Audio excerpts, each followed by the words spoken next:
Buick isn't exactly the car company that a lot of younger buyers think of when it comes time to purchase a new vehicle. However, today I'm taking a look at the refreshed 2015 Buick Regal GS.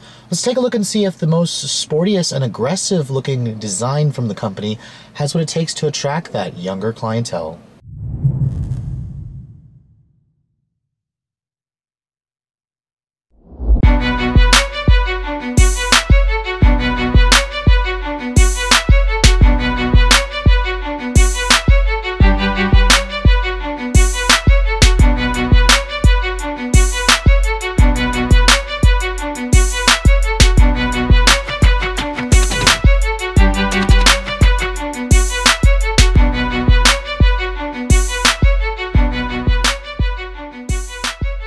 So here in the US, the Buick name doesn't have the best image. A lot of younger buyers still associate the brand with something that your grandparents may drive. It's basically an old person car. That's what the Buick name has a lot of its stigma attached to it. Now, in the last 10 years, the company has been working hard to get rid of that image.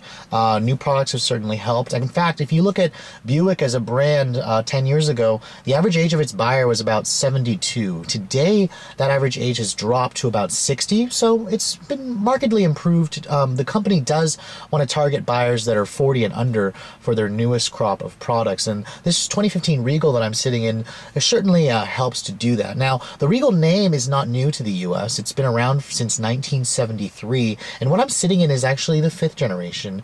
Buick brought this nameplate back in 2011, and basically all they did is they took the widely successful Opel Insignia, Vauxhall Insignia platform. It's basically the same car and then just slapped a couple of Buick badges on it and changed the grille to closely resemble the Buick styling element that's here in the US. Now, the current generation Buick Regal only comes in a sedan. It comes in either turbo, e-hybrid, or this GS trim that I'm sitting in. GS has a lot of history for Buick. It stands for Grand Sport. And when you look at this car, it certainly looks aggressive. It brings back a lot of heritage and design elements from the very hot Buick Grand National back in the 80s and 90s. And that car still has a pretty loyal following. If you can find one that's really clean, they're still worth a good amount of money. Now, the GS model basically sits at the hierarchy of the Regal platform, or the Regal name. GM actually did have the GS name back on the previous generation, where it had a 3.8-liter supercharged V6. This new one now sports turbocharged power. It's a 2-liter turbocharged engine. We'll get out on the road and show you the driving dynamics later. Now, compared to the regular Buick, the design is certainly more aggressive. The front end has a completely different front fascia with these huge air intake inlets with the aluminum accents. It almost kind of reminds me of a walrus, or like the car has teeth. It certainly looks aggressive. These LED daytime running lights are standard along with the bi-xenon headlights. They make the front end certainly look a lot more premium. Coming around the side, this is really where you're going to notice the GS's differences. My particular tester has the optional 20-inch polished wheels, which are a little bit gaudy, to be honest. However, for some reason, it really works on this car. It gives the car a very aggressive stance. My tester also has summer performance tires on 255 millimeter wide rubber, so a very thick contact patch makes this car handle extremely well. One thing I'm not really sure about, however, is the paint. This is called Black Diamond Tri-Coat. It's $1,000 extra for this paint, and to be honest, it kind of looks like it's dirty a lot of times, even though it's clean. It's certainly not my particular taste. However, if you like the paint color, you have to pay $1,000 extra for it. Now, coming around the back, GM did refresh this car last year for 2014. Really, you're going to notice it in the rear end, where you have these updated taillights. They're LED taillights, a little bit of a different design versus when the GS came back out in 2012. These dual integrated exhausts are unique to the GS. Unfortunately, they're still a little bit quiet. I wish GM had tuned the exhaust for a more aggressive sound. Overall, I think the overall look of this car is certainly attractive. It's handsome, and I think it will certainly attract a younger buyer. It will attract your eye. But let's get out, take a look at the interior, and see if it matches the aggressive looks of the exterior. Stepping inside the cabin of the 2015 Buick Regal GS, you can see it kind of continues the design theme set forth by the exterior. A little bit overwrought, a little bit flashy, especially with the chrome bits around the shifter. Now, these seats are specific to the GS. They are not a Recaro seat, but they do have very thick bolstering. They hold you in place pretty well, and they're really supportive. Now, you can see stepping inside the vehicle, it has a pretty good step in height. It's a sedan, so it's not going to be higher up, of course, but shutting the door has a pretty nice solid thunk to it, and you can see here the interior is actually updated for 2014 when GM updated the exterior styling. You can see the center stack is all new versus when this car first came out. Now, my particular tester does have, of course, the intelligent key. I don't know why GM actually gave you the switchblade key. There's not actually an ignition hole here. You just insert the key in, it's got push button start, and the key actually looks like it came off of a Chevy, so I'm really disappointed to see this key fob on this Buick Regal GS, but nevertheless, just put your foot on the brake, push the button to start the engine. And what you're hearing, of course, is the 2-liter turbocharged direct injection engine that's basically the same unit from the Cadillac ATS. As you can hear, it's pretty quiet. It's pretty tame, to be honest, especially with a vehicle like the GS with its sporty pretensions. Now, this instrument panel is all new. It's got a big LCD display there that shows the speedometer. It shows your battery volts, your oil coolant temperature. It's a pretty nice display. The window is actually automatic up-down, or automatic up-down for the front, auto down only for the rear. I kind of wish GM just made it all 4, especially on a Buick Regal, where they like to say this car is a premium car. Now, you can see here the interior design certainly is a little bit busy. It's a little bit flashy for my taste. The materials are decent. It's soft touch materials on the dashboard. I really love the steering wheel, actually. This is a new steering wheel that they gave the car in 2014. They got rid of the gaudy, flashy chrome bits that were on this portion of the steering wheel. It looks good. It feels good in your hands. Flat bottom design. Unfortunately, I wish the company had got rid of this. This flashy piece of chrome around the shifter is really irritating. When the sun hits it, it just reflects it right into my eyes. I kind of wish they just used this silver satin finish around the shifter as opposed to this stupid flashy chrome. Now, they did clean up the insane amount of buttons from the old model, from the first iteration. They replaced it with this touch sensitive control for the temperature. Doesn't always work very well, but they basically took it off of a Cadillac CTS, so it does look a lot better. Hard buttons here that work well, pretty well labeled, logical. You do have heated seats. You don't have cooled seats, even though you can see the little display for the cooled seats. This doesn't have it. Now, you do have GM's updated IntelliLink system. This is their 8-inch. It's similar to Chevrolet MyLink, GMC IntelliLink, Cadillac Q without some of the nicer features to it. The screen itself is decently responsive. It works pretty much like my Ford Touch, although I do like the interface better. When you click the home page there, you can see a bunch of apps here. You do have, of course, OnStar with the 4G LTE. This is a wireless hotspot. That's a thing that GM is very proud of, that they like to put on all their current vehicles. Now, looking at the nav display here, it's a pretty simple map display. Of course, you're going to find, actually, when I showed you guys that GMC Canyon, I think the map display looks better, so you can see a little bit of age in the cabin for this Regal, even just because this car has been around for a few years now. Now, you can see here, there are a couple of buttons here.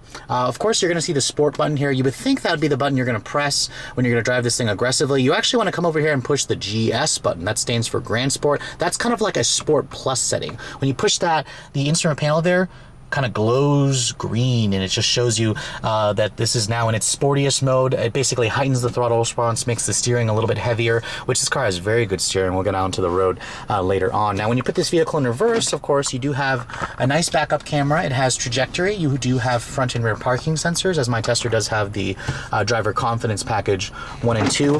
And then your transmission choice on this all-wheel drive model is a 6-speed automatic transmission with a manual shift mode here. No paddles on the wheel, though. I kind of expected that in a vehicle like this. Those of you who want a manual can rejoice. You can actually get this car with a 6-speed manual in front-wheel drive only. If you want the all-wheel drive, you're stuck with the automatic transmission. Overall, the cabin quality in here, while the materials are solid, the fit and finish is not what I would like to say class leading. I do see lots of panel gaps here, especially right there. The gap is rather large. Right here, the gap's rather large. I just get the feeling that this interior will start to rattle and fall apart after a few years, and this just gives me a sense of older GM style versus the newer GM vehicles. I've noticed that their interior quality has improved. While this isn't bad, I think that the current crop of Cadillacs, for example, has a much nicer interior design. Now, the rear seat of the 2015 Buick Regal GS is also not a bad place to spend time. This is not what you're going to call the roomiest in the class. This is based off of a European car. So getting in the back seat, the opening is a little bit on the smaller side, but you do have nice vents back here. Good foot space underneath the front seats. Legroom is decent. You do have a rather large tunnel right here, but there is a nice 120 volt household power outlet. Now, shutting the door, the materials are soft touch, just like the front seats. Leather stitching right here, and you do have dual full mat pockets with a nice armrest here, and the seats do fold down 60-40 split. Now, looking at the trunk capacity, the Regal has a pretty decent sized trunk. You're looking at just under 15 cubic feet of space. As I said, the seats do fold down 60-40. Looking underneath the cargo floor area here, which I'm not going to show you since I have lots of stuff in there, there is no spare tire. You just have a fix-a-flat kit with an air compressor, so you do not have a spare tire. Just keep that in mind. Overall, I think the trunk capacity is decent for the class.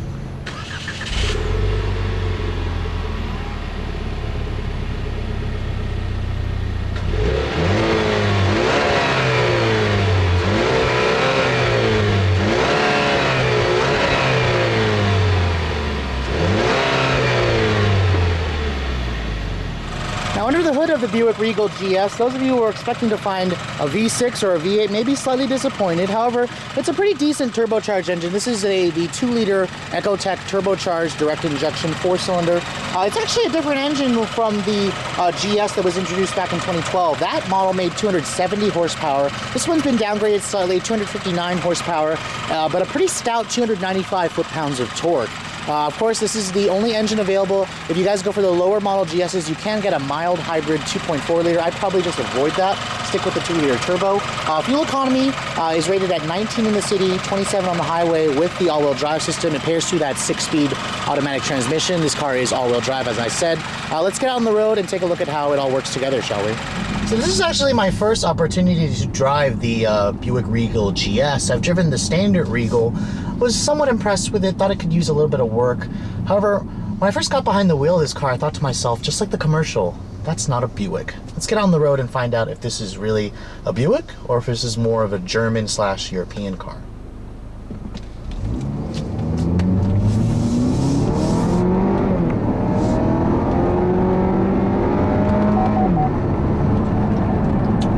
Now, the Buick Regal is actually a really great driving car. It drives pretty much as well as the vehicle looks. It's a very tight feeling car. It's not the typical old man Buick that you're going to associate vehicles coming out of this brand. The steering is very good. The car stays pretty flat and neutral, especially on these back roads here.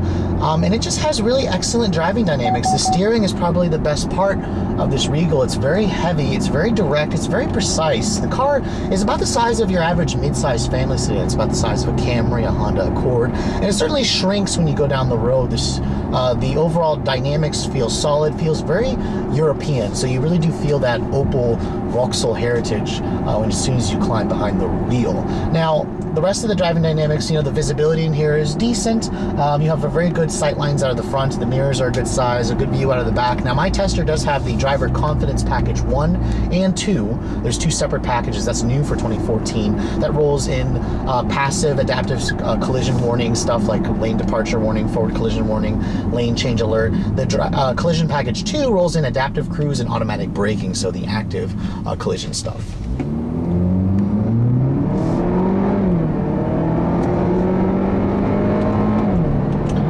Now, with 259 horsepower and a pretty stout 295 foot-pounds of torque, I expected this car to be decent.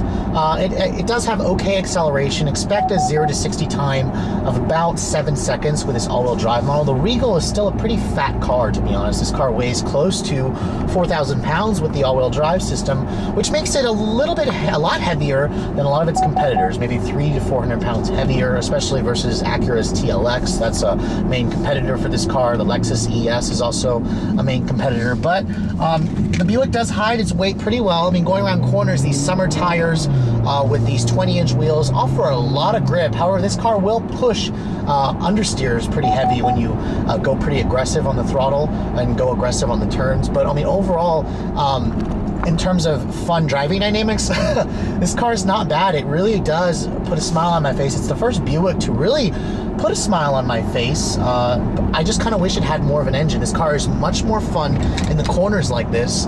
Going in a straight line, I really think Buick should consider a twin-turbo V6 in this car, especially for the GS model.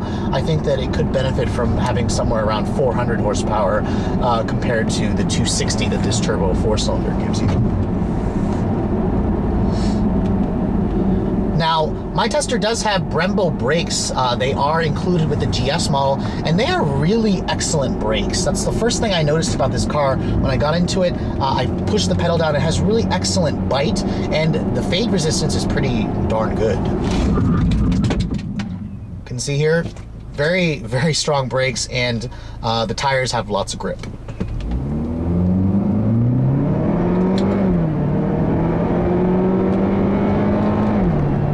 Now, acceleration is a little soft initially. You do have to wait for the boost to build, as there is a little bit of turbo lag. The transmission shifts decently. It does have the sport mode here in the GS setting where it will hold gears a little bit longer.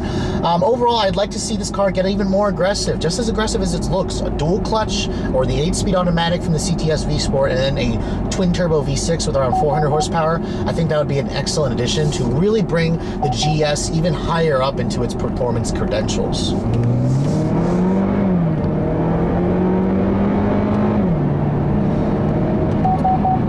Now, what you keep hearing is the lane departure warning, which is kind of annoying on these back roads here. It just constantly beeps. It does a good job of reading the actual lane markers, but I would just turn it off right here from that button if you guys are kind of annoyed with listening to it beep. Now, coming up to the conclusion of this review, I have to say I am very impressed with the Regal GS. I think it looks handsome. I'm even a fan of the 20-inch wheels. What I'm not a fan of are those fake porthole vents on the hood. That's a Buick design element. I really wish the company would just get rid of that tacky, gaudy look on the hood just to make this car look classy. There's a fine line between classy and flashy, and I think Buick likes to straddle that line all the time. Now, regarding the fuel economy, 1927 is a decent number. Vehicles like the Mercedes CLA will get better MPG even with all-wheel drive. In my week-long testing, I averaged about 16 miles per gallon in the city. On the highway, I did eke it up to about 25, so not bad MPG. I did find myself going into the throttle heavy at times because there is a little bit of lag. Now, let's talk about pricing. The Regal starts at a reasonable $29,900 to just under $30,000. This car competes with vehicles like the Acura TLX, Mercedes-Benz CLA, Lexus ES350. You can compare it to a Nissan Maxima as well, or a Hyundai Genesis. You know, that price, it's a good value. Typical Buick, you do have lots of features for the money. My particular GS model starts about 10 grand higher. This starts at $39,000. Of course, you do have a lot more features. You have the GS specific hardware here, the big wheels, the sport suspension, different front fascia. You have the leather, the push button start, HIDs. My particular tester, of course, has a couple of options on it.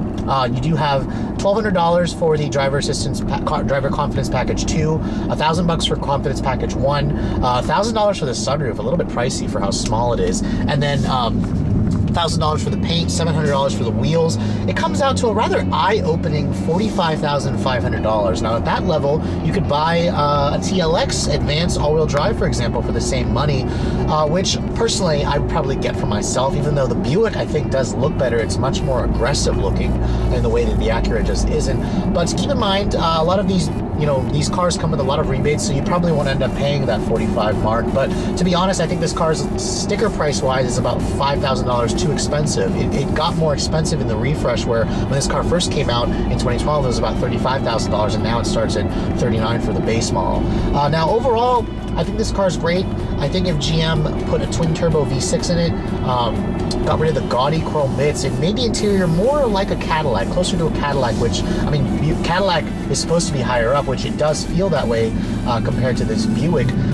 Overall, though, I really like the design of this car. I think that it's certainly very unique. If you guys aren't looking to get the same, you know, Acura, Lexus, Infiniti, or BMW or Mercedes that everyone else has, but overall, if you guys are looking, you know, in this class of vehicle, the Regal is worth a look. Just know that you know, it may not have the resale value or the brand recognition that other luxury buyers in this class are expecting. But for those of you who are a fan of this car, the looks of it, I wouldn't fault you for getting it. Just know that other brands are going to offer a little bit more of a brand recognition, better resale value, just because the Buick name still has a long ways to go here in the US as the company still elevates the brand into a more premium image. Anyways, if you guys are looking to see the latest vehicles I'm testing, make sure you follow me on Instagram, like us on Facebook, keep subscribing to the YouTube channel so I can keep giving you guys more of these reviews. Thanks so much for watching, guys. I'll catch you all in the next video.